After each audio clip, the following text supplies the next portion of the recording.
What's going on, guys? I'm under the weather, allergies. Something that I want to address real quick. Um, April Fools, I put out a video talking about how I was switching to the Democratic Party and how I was leaving Ford and I was going to Chrysler, and hopefully I could find one with a CVT transmission in it because that product is more reliable. And there were a lot of people in their feelings because they didn't realize it was April Fools, and I had probably a good dozen or so people unsubscribed from the channel. A couple people expressed how they didn't like the fact that I didn't give Trump a more of a chance to fix things before switching, and blah blah blah blah blah. And it was all a joke from the beginning. I know I kept a real serious face. There were a few people that said, you couldn't fool me. It was so clear that you were joking. But 99.9% of the people were like, dude, you kept such a serious face. We didn't know if you were playing around or not until, like specific things that you said. We just knew that wouldn't be you. And those are my followers. Those are my true followers that don't get emotional, that listen to the whole entire thing, that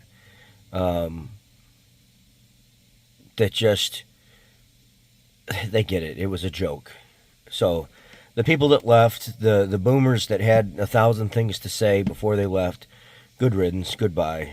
It doesn't make a difference to me, to be honest with you, because those dozen or so that left, there were like 30 or 40 that replaced them.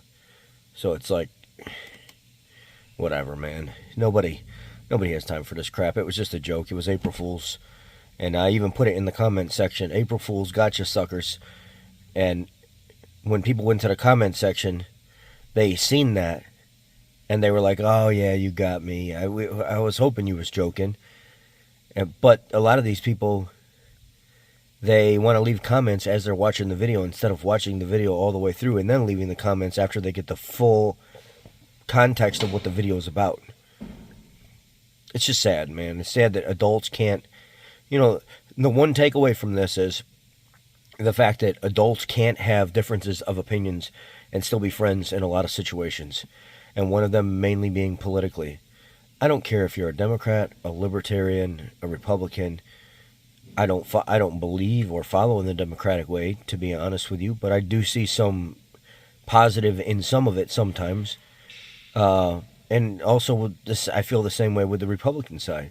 I don't really follow the Republican side. I'm more like a libertarian or independent thinker or something, like whatever you want to call it.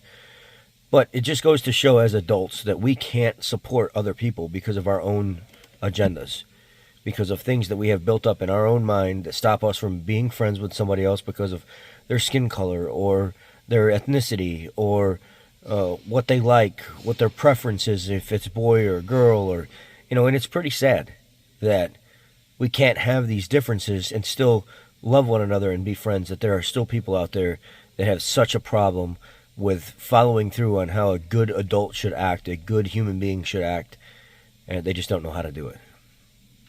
It's sad. Now, the second part to this video, there was a letter that came out from a manufacturer, and I want to share that with you. If I could find it.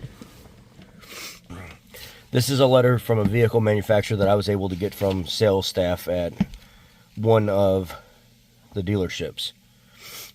Today, we met with the National Dealer Advisory Council to discuss our response to the new tariff situation affecting imported vehicles from Mexico and Europe. We want to share our immediate action plan and what you can expect in the coming weeks as we navigate the challenge together. Current situation. We are anticipating the upcoming tariff changes to impact vehicles imported from Mexico and Europe beginning April 3rd. Local Chattanooga production will be impacted as well. However, with timing expected in May, we've developed a comprehensive near-term plan to address this challenge with our intent to minimize disruption to our shared business interests. Our approach focuses on marketing adjustments, inventory management, pricing strategy, and allocation planning to ensure stability during this transition. Marketing and incentives. We will be reducing our deal days advertising going forward as part of our response to the current situation. Our team is reviewing our full media send plan for April with the goal of redistributing resources and increasing the focus on consideration marketing. This strategic shift will help maintain brand momentum while we navigate the tariff changes. Regarding incentives, all deal days event incentives will remain in market through April as originally planned. This will provide consistency for your customers and allow you to maintain your current sales momentum this month. Logistics and vehicle supply. We have temporarily paused rail shipments from Mexico, while vessel transport from Puebla and Europe continues as scheduled. Any vehicles delivered to the U.S. ports after the tariff is in place will be held at the port and will not be processed, invoiced, or delivered to dealers in the near term. We are closely monitoring storage capacity at the ports and Puebla yards to ensure minimal disruption. Our current assessment shows adequate space to manage this temporary adjustment, and we are working with our logistics partners to optimize vehicle movement once the tariff situation stabilizes.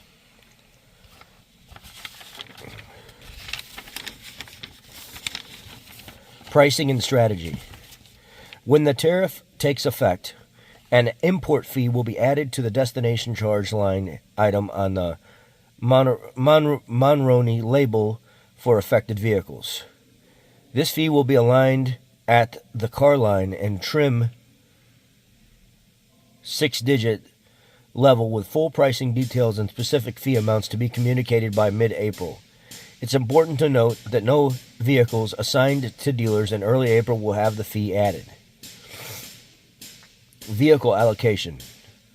We are implementing a 2-phase allocation plan in April to provide clarity and flexibility. April 7th through the 8th is Cycle A. MBO allocation will proceed only for non-impacted vehicles. These vehicles will have normal pricing with no additional charges or import fees. April 22nd through the 23rd, Cycle B.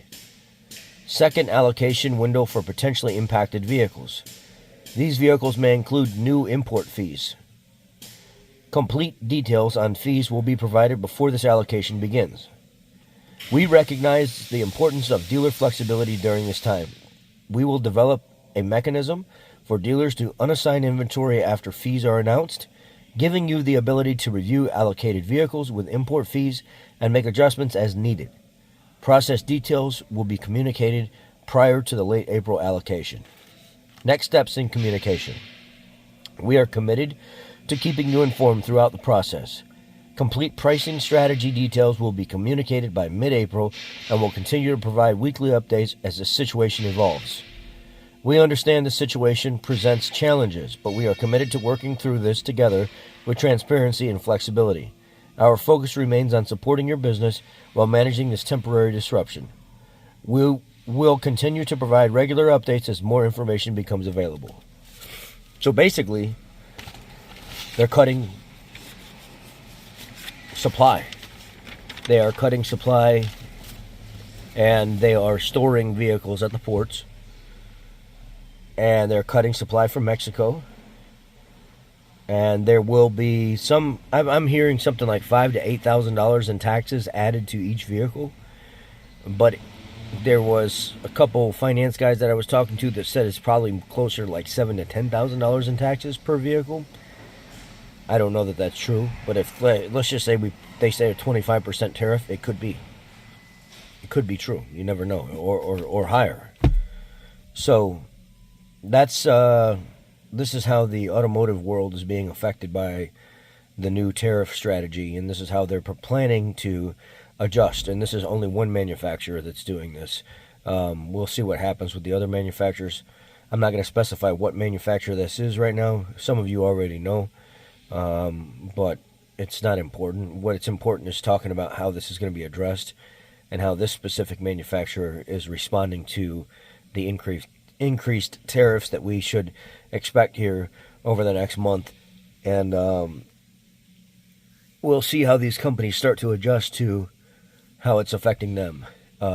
Mainly, people are saying that this doesn't affect the people supplying the vehicles. It affects the consumer, because that cost is going to get passed off to not only the port people, but also it's going to get passed off to the consumer.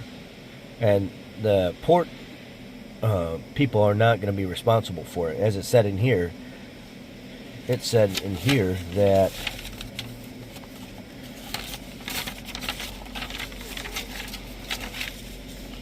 when the tariff takes effect, an added fee, import fee, will be added to the destination charge line item on the label for affected vehicles.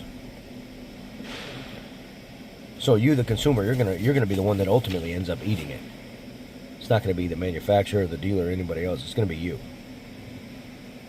So I don't know how all this is going to play out. I got my fingers crossed that Trump's doing the right thing here, but who knows? Who knows how this is going to turn out? But I'm in for it. I voted for him, so this is what I voted for. And we'll see how it affects our economy and how it helps us, or how it doesn't help us. And that way, that's how you learn whether or not you're for or against something. I hope you guys have a great day. Be blessed. Take care. I'm out.